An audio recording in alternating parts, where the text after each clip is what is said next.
Olá! Hoje estamos iniciando o Diálogo RP Unisa, com uma convidada muito especial, a professora doutora Margarida Cucci, professora titular da Universidade de São Paulo, livre docente em Teorias e Processos de Comunicação Institucional, doutora, mestre em Ciências da Comunicação pela Escola de Comunicações e Artes da Universidade de São Paulo, ECA-USP. Referência e pioneira nas pesquisas de comunicação organizacional no Brasil, a professora Margarida acaba de lançar o livro A Comunicação como Fator de Humanização das Organizações. É um prazer recebê-la aqui, professora. Aliás, é uma honra, né? Eu que agradeço aí pelo convite, né, da TV Unisa, e queria parabenizar o curso por essa iniciativa, né, de trazer o debate sobre relações públicas também para a TV Unisa. Muito obrigada. Para quem não sabe, a professora, muito tempo atrás, foi uma das primeiras professoras a dar aula aqui na área de Relações Públicas da Unisa. Gostaria que a professora contasse um pouquinho da sua trajetória na área. Então, falar de trajetória é justamente o fato, né, de eu ter feito uma opção pela carreira acadêmica, logo me leva a lembrar da minha primeira experiência universitária como professora, que foi justamente aqui na antiga OSEC, né, que ficava lá longe, né, no Rio Bonito, e quando a gente teve a oportunidade de formar na época vários profissionais que estão atuantes aí hoje no mercado, né. Então nós tínhamos lá um curso de Relações Públicas e Turismo, e de lá, desde então, né, isso foi nos finais, 1977, 78, e de lá para cá a gente não parou. Puxa, eu sei que a senhora acabou de voltar do Chile, né? Inclusive a senhora faz palestras, acho que é a professora que mais livros tem na área, nós adotamos o livro da senhora. Eu queria que a senhora falasse um pouquinho, tá? Um pouquinho do diálogo, da humanização que a senhora introduziu, né, na área de relações públicas. Então, eu tenho, né, como pesquisadora, procurado contribuir com as minhas publicações, né, minha obra, assim, marcante, né, é a de planejamento de relações públicas na comunicação integrada, que felizmente foi muito aceita não só pela comunidade acadêmica, mas também no mercado profissional. E de lá, tenho também lançado obras de coletâneas que eu tenho organizado. E realmente a mais recente é essa da comunicação como fator de humanização nas organizações. Nesta obra, nós procuramos chamar a atenção de que a comunicação nas organizações, ela primeiro tem que ser pensada, analisada na sua dimensão humana. Por quê? Porque normalmente no dia a dia, a rotina, né, os profissionais estão muito atarefados, muito estressados, envolvidos em relação à visão estratégica, à visão instrumental, porque a comunicação tem que de fato trazer resultados. E muitas vezes nós, da área de comunicação, esquecemos essa parte, né?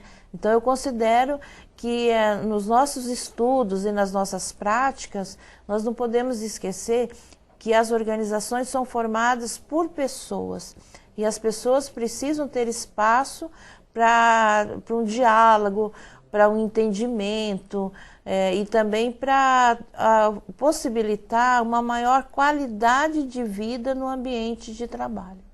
Muito bem, porque nós estamos num momento, inclusive, né, que todas as empresas procuram valorizar muito o público interno, pelo menos a área de relações públicas, como premissa tem trabalhado muito isso. É verdade, professora? Sim, é um mercado inclusive um mercado que cresceu muito, né? Então muitas empresas hoje, muitas assessorias, elas estão de fato desenvolvendo projetos e programas de ação voltados para a comunicação interna. Eu considero uma das modalidades mais difíceis, né? Do dia a dia. Por quê?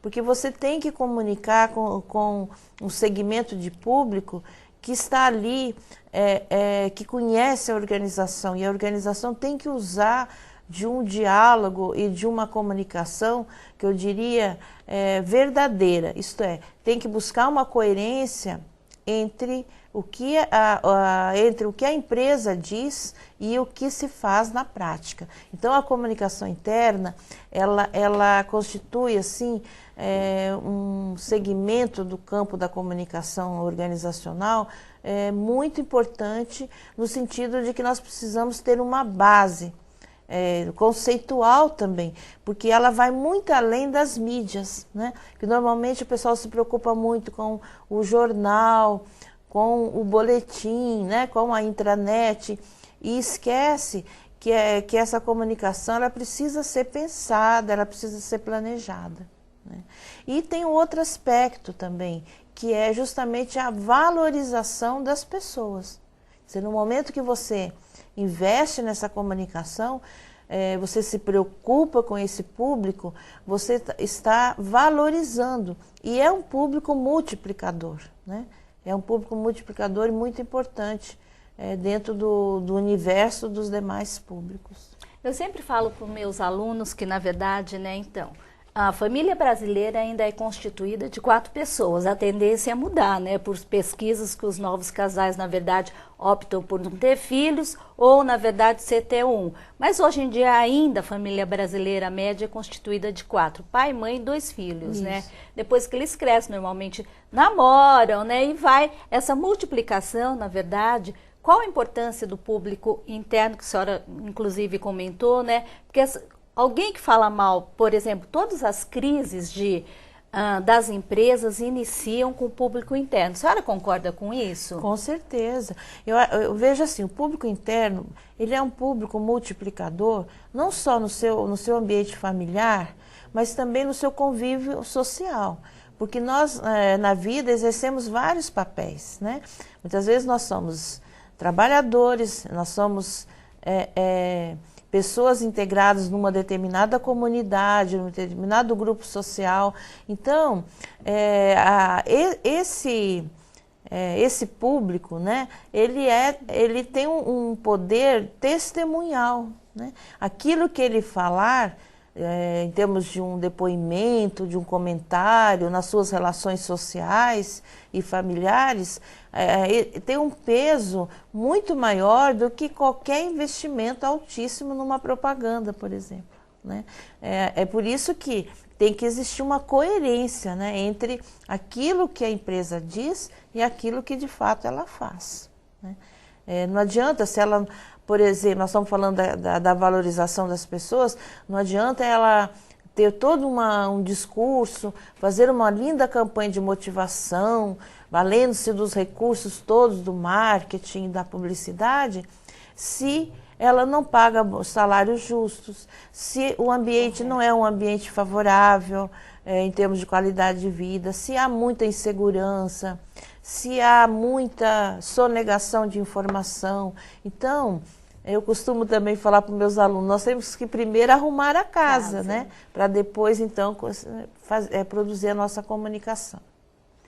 Perfeito. Então, acho que para a gente, antes de ir para o próximo bloco, a gente poderia falar um pouquinho sobre o terceiro setor, porque eu percebo que para a área de relações públicas, o terceiro setor é muito importante e também responsabilidade social nas empresas. Como a senhora vê isso? Olha, eu considero da maior importância. Hoje nós estamos vivendo um momento que até tem um autor espanhol que fala do chamado poder diluído, quer dizer, a democracia representativa, né, pelos nossos parlamentares, ela está muito em xeque, sobretudo devido à questão da fragilidade dos partidos políticos.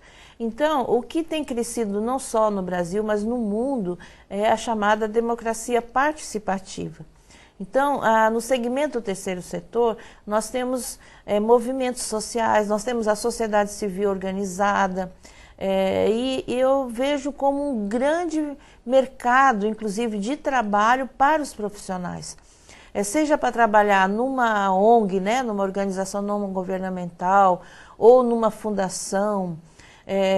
E normalmente esse trabalho é um trabalho que tem que ser feito em parceria entre o poder público e o poder privado, né? Então, o profissional de relações públicas, atuando no terceiro setor, ele pode fazer uma mediação, né? Uma mediação entre a iniciativa privada e o poder público. Por quê? O Estado, né, ele delegou muito, né, das suas ações, do seu trabalho, sobretudo esse de assistência, de cunho social, muito para entidades ou ONGs. E por isso que o Estado também não pode estar ausente, né? O poder público tem que ser tem que ser um Estado forte. E nesse sentido eu vejo um papel que eu diria até muito relevante, até bonito, de um trabalho de mediação que esse profissional de relações públicas poderá fazer entre as parcerias público e privado. Muito bem, você está com o Diálogo Relações Públicas Unisa. Vamos para um rápido intervalo e já voltamos.